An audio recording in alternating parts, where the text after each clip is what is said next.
Hi, good morning, LinkedIn. Claire here from Bespoke Wellbeing. Today I'm joined by the lovely Teresa, and we're going to be talking about spotting the signs of occupational burnout. So first of all, I'm just going to introduce myself and ask Teresa to say a couple of words. So my name is Claire. I'm a physiotherapist. I run Bespoke Wellbeing, which is a occupational health physiotherapy company. So we look after the physical musculoskeletal health of staff. And obviously, musculoskeletal health is really interlinked with mental wellbeing and stress in the workplace. So this is a topic we're seeing a lot of at the moment. So I've invited Teresa to come along to chat to us today. Teresa, do you want to say a couple of words about who you are and what you do? Yeah, so hello everyone on Claire's followers on her page. This is exciting to be on LinkedIn. Never done a LinkedIn live before. Talk about overwhelm and burnout. I'm feeling it right now, so I can literally speak from the heart. Anyway, I'm a professional development coach. I work in the personal and the business space. So I have a company called Human, and that's my corporate showing, and I go into workplaces. I mostly work in the creative sphere, so like marketing agencies, publishers, in the TV world, that kind of thing, and that's been my background essentially. But I also work in the online space where people are learning online, which has exploded since lockdown. And in that respect, I see kind of individuals showing up as they are, but also having jobs too. So I kind of meet the overwhelm platform on a personal and a business side as well. Mm-hmm. And my role as a coach is to give people the space to work out how they want to fix these things and how they want to deal with the overwhelm. Mm-hmm. And like you said, it kind of feels like it's exploded. It feels like, when I run webinars and topics, and I realise I've just launched into this topic already, and I'm only supposed to be introducing myself. Go for it. On all kinds of issues, workplace stuff, difficult conversations, resilience, but the ones on overwhelm and dealing with stress are always inundated. And that's an indicator in itself. They're really, really, really well attended. So people want to learn about themselves and find out about what the solutions might be. And I think it's fair to say that there's been a massive rise in, are we talking burnout, overwhelm? How are you sort of framing this, Claire? Because I think they interlink, but more around the burnout side as well, I think. Yes, from a workplace point of view rather than an individual point of view. Yeah, there's lots going on in that field. And the thing is, when you're talking about occupational burnout, I think the tendency, because people show up as individuals to the webinars or for coaching, is to sort of blame or feel that the individual needs fixing. But often it's not just one thing. It's not necessarily completely down to the individual. It's down to the environment that they work in, and that could be their manager, their team, who's higher up, what's the culture like of the organization, what's the CEO's take on all of this. And sometimes I think there's a propensity to blame the individual for the business to want to fix the individual, when actually, it's a combination of factors. You just remind me, you were talking then about how these things are well received, when we do things. And you reminded me, when did we, I think it was last year, I said to Teresa, didn't I? I said to you, can we do a session on managing burnout and looking after yourself? And we did a session, didn't we? We put it together, and I had to call you back and go, Teresa, we've had like 200 people sign up. And you were like, what? Yes. And you're like, thanks, Claire, for that. But it was great, wasn't it? It was a needed topic to cover. Yeah, I mean, I think that was it just as lockdown, or not far into lockdown, was it? I don't know. It's all a blur. I can't remember. Yeah, I can't remember. Yeah, I think. Yeah, it's huge. It's huge, isn't it? And it's remained so. And if anything, I think getting more. I don't want to say worse, because that sounds, like it's a hopeless case. But I hear it from all sides. Yeah. So when we're talking about occupational burnout, can you just describe what we're talking about? What does it mean? What is occupational?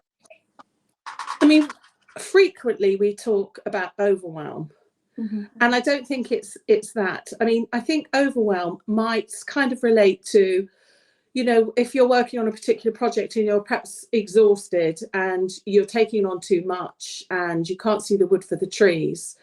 But actually, I think burnout is a sort of little step on in the line where this sort of, you know, repeated overwhelm is kind of happening, you know, almost on a daily basis. And it's, you know, taken further down the line, that would lead to kind of anxiety and depression, that kind of thing. It's not that. It's not a medicalized condition, but it's certainly when you're feeling like a negative about yourself, negative about how effective you can be in your role, and exhausted and kind of disconnected with yourself and your job. So it's sort of along the spectrum, isn't it? It's sort of that, as you say, like if things are happening, you know, once in a while, a bit frequently, or maybe for like a week, but then it's okay again. Like that's not quite the realms of true burnout, but it's when it kind of continues consistently on an ongoing basis. Yeah, it's consistent and it's becoming what I would call chronic, which means kind of all of the time. You see those when people do, I think we might use it on that burnout session we did, where you have the matches and you have like a match like, well, it's at the beginning, and then as things continue, the match gets more and more sort of burnt out, and the last is like completely black, and you're like, oh, exactly that. So yeah, the match is lit and you can see the flame kind of going down the cheap old balsa wood. yeah. And what do you, because there's clearly been an awful amount of change over the last year, 18 months for lots of people, individually, personally, in the workplace, lots of uncertainty, lots of things going on. Like, what do you see the landscape being at the moment? You said, you know, potentially becoming more so. Like, what have you sort of seen or heard? Well, I've had lots of conversations, group conversations with people in the workplace about how they feel, because, you know, previously it was sort of dealing with working from home and the stresses of whatever that might have presented for the individual, whether that was homeschooling as well as working, whether that was feeling isolation, Claire, whether it was not having the space, that kind of thing, to be working, you know, doing a full-time job working from home. Those were the issues then. The issues now about moving back into the workplace, and there's a whole myriad of emotions and feelings about, you know, connecting to the feeling of having to sort of maybe commute again. That's quite a big deal. About being disconnected with their teams and managers. Some people are really looking forward to going back into the office and having that social connection, particularly the younger people. But that also brings a sense of anxiety around it too, because I think people have felt that they're really more productive at home. And there's a really weird dichotomy, because whereas we're social creatures and we need that social interaction and the banter and the sort of atmosphere of the office, actually, I think what people are realizing is that they don't get much done in the office. And isn't that weird? We never would have said that before. You would never have thought before the pandemic, would you, that the home is a place to be more productive, you know, much more so than it would be returning to the office. So I find that there's a lot of anxiety about returning to the office. And also what I'm noticing is, while people have been working from home, they've all been disparate and spread across, you know, the country, even in some cases. And there's been a lot of interpretation about what the rules are, what they should and shouldn't be doing on a company basis. So depending on how they've been managed by their managers, they've got a very small potted view of what the expectations of them are. And when you bring them together and they talk, you know, in groups, and they talk sort of unilaterally across each other, people realise that there's different rules and systems for even different people within the company. So there's not this consistency. So some people feel they've been treated fairly, and some people feel they've been treated really unfairly, which has led to a lot of distrust and anxiety. So, yeah, I mean, it's interesting. I just find this whole thing really fascinating, this sort of switch from working from home and then the return to the office. That seems to be causing a lot of the stress at the moment, but on all kinds of levels and layers. It's multifactorial, isn't it? Lots of things going on. And so Occupational is clearly a place that, you know, we don't want people to be in. We don't want to be in it personally. We don't want to see our friends, family, colleagues, you know, reach the point, you know, where they feel an occupational burnt out state, if that's the right way to say it. So what would you say are the common sort of signs, like behaviors or feelings, like that you may spot in yourself? Because people might be watching actually going, I don't know, maybe I'm at that point. I know I'm pretty stressed out, it's been going on a long time, am I at that point? Or maybe you know, we want people to be able to recognize it in others, so friends, family. You might even spot some signs in a colleague or someone you're managing. Like what are the sort of telltale signs, I guess? Like what would you sometimes see or experience? Well, do you know what it's like, Claire? I think when you're kind of in that space of overwhelm and overthinking, I think the first thing that goes is your sleep and your lack of sleep. So you'll probably be presenting at work as really quite tired and overwhelmed in that sense, meaning that you know, you might be coping with your ordinary workload, but it doesn't take much, like one extra thing to tip you over the edge, so to speak. You know, like yeah, so you've got all your balls in the air and you feel like you're managing and coping, but the amount of focus and energy you've got is you're literally running close to the wire. So there's something happens, whether that's in the workspace or even personally, then you just have this engulfing sense of not being able to cope, and the fear starts creeping in, because what does that mean then if you can't cope? And the worry around that could mean, you know, what does that mean for my job? And then that kind of might lead into very often having that sort of sense of not having good efficacy in your role. So sort of doubting yourself that you're good at your job then. And this sort of leads into kind of this repeated negative self-talk. So I think probably if you were saying, how can you help others? You know, what have you noticed about your colleagues in terms of the way they're describing their role or describing themselves? You know, when you're around somebody and they're always kind of down on themselves. There's something going on there. So that asks of us to be mindful and to listen. You know, to take some time out. I mean, often in these situations, it's like you need to step back and have a pause and have a look at the bigger picture and the bigger landscape. Because I think often when we're in that stage, we're in the detail and we're just running on empty and running at 10,000 miles an hour. And the last thing we feel like that we can do is to stop. But actually, that's what you need to do, is to be able to stop. So as a colleague, it's a scary place, but you're able then, it's kind of like, you know, like an artist who's painting this beautiful picture. They're very much into the detail on the canvas, but they have to sort of stand back from it every now and then, you know, and take a broader view, take a broader look and think, oh, do I want to put the paint there, or actually do I want to stop this now? And I think it's being able to give yourself those opportunities when you can pause and stop and be able to get a perspective on what you're doing. And very often that means defocusing and getting out of the detail. And it can be really, really simple things. You know, I love this. I say this to people. I listen a lot to fabulous neuroscientists who works with the eyes, but just being able to look up at the sky, that has a load of benefits in terms of defocusing and seeing the bigger picture. But it also, I forgot what I was going to say.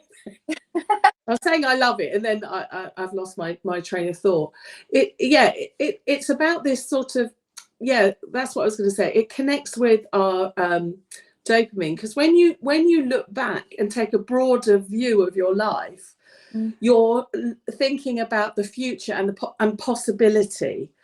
And when you're in the detail, you've got a very narrow sense of focus. You can't see the wood for the trees. You need both. You need to have the detail and the broad big picture. But I think the overwhelm and the burnout comes with constantly being switched on into the detail. Yeah. And we did, you just reminded me, we did a session around resilience and you had that lovely chart with the curve, and you sort of saying, I'm going to put it wrong, so do correct me, but you were saying, if you're in that sort of state where it's all a bit crazy and it's just so full on, the first thing is to get calm, like you just said, like just go for a walk, take yourself away from it, and just get yourself into a calmer state, and then you can move on, because otherwise it's like, what are you going to add in and what are you going to subtract? Often it's what are you going to subtract, but the adding in is more around self-compassion, self-care, kind of noticing and doing those mindful exercises, even breathing, and you won't be able to do any of that unless you become aware and be able to step back, take time out. Perfect. And that leads me on to my last question. We've sort of talked a bit about sort of getting calm and taking a step back, but what would your advice an individual who feels that they are in occupational burnout, but also to sort of colleagues, managers, like what would you recommend? How can they support somebody?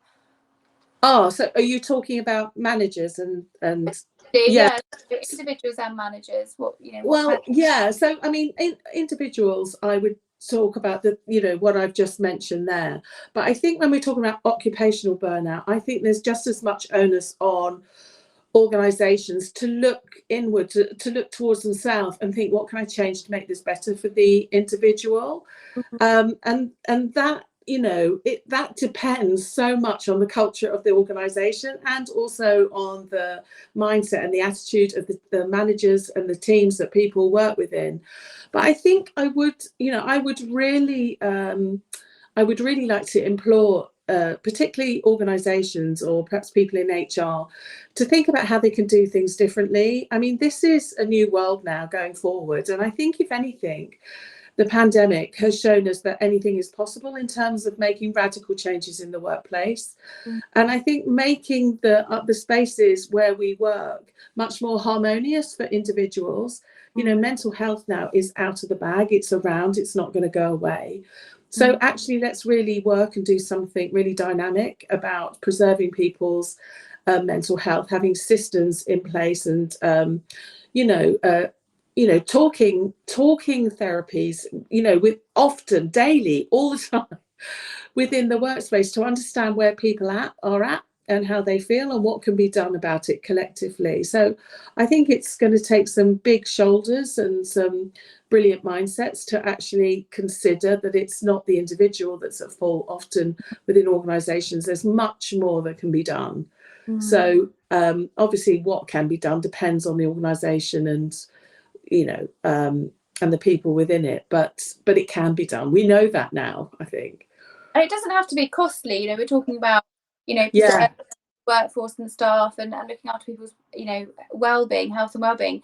I think people sometimes think it's going to be this huge, I don't ratchet that because it's going to become this huge expensive thing that I need to to be paying out to. But it doesn't have to be like expensive, doesn't it? Like creating the right culture, having good managers that are, well equipped. And so on that, Claire, something that we all crave as individuals is sort of recognition and reward. And you might think, or businesses might think, oh, that's connected with pay.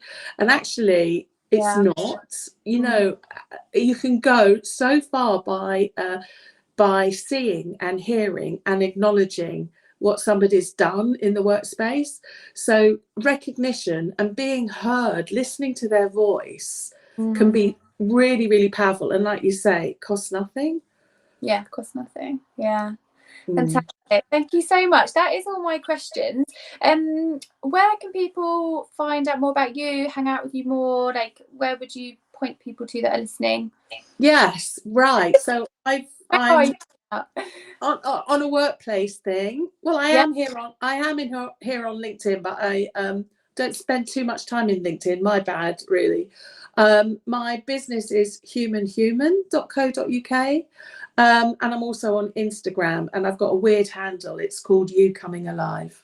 Lovely. And you do work with organisations as well, don't you? You don't just work with individuals. No. What sort of things do you do in corporate land? What kind of things have you seen work well? Say that again, Claire. What sort of things have you done in corporate kind of settings? What works quite well? You've done sort of training sessions and things like that? Or? Yeah. Well, like I said, I've done a lot of listening groups recently. So I think organisations who are bringing people back back into work, they don't actually know how people are feeling. So these just actually giving people a space to listen and to be heard and to hear their point of view in a very open and non-judgmental way has been really, really powerful and really effective. I think it takes a brave organisation to want to do that as well for its employees at the moment, and be sort of humble enough to listen to feedback so as to know what to do in the future. So I think that works really, really well. The thing is about getting people across the line and getting people to trust that it's okay, you know, to show up in these groups and have these kind of conversations. But when they do, it's been really, really rewarding. Yeah. I can imagine, and there's no point kind of putting in health and wellbeing initiatives if you haven't actually listened in the first place. Yeah. Going to put something in that actually is not going to hit the mark. So. Yeah, it feels like now it needs to be a collaborative approach. You know, people want autonomy in their lives. They've had it a lot now, more from working from home, and you kind of can't take that away from them now. So a much more collaborative approach with, you know, all the parties, you know, is going to be a great way forward for organisations to build into the future. Yeah. Thank you so much for your time. I hope everyone enjoyed listening. If you have any questions or comments, please drop them below, and Teresa and I will come back later and have a look. And I'll type in Teresa in the comments so if people want to connect with you, then they can. Okay. Thanks, Claire. Thank you. Guys. See you, lovely.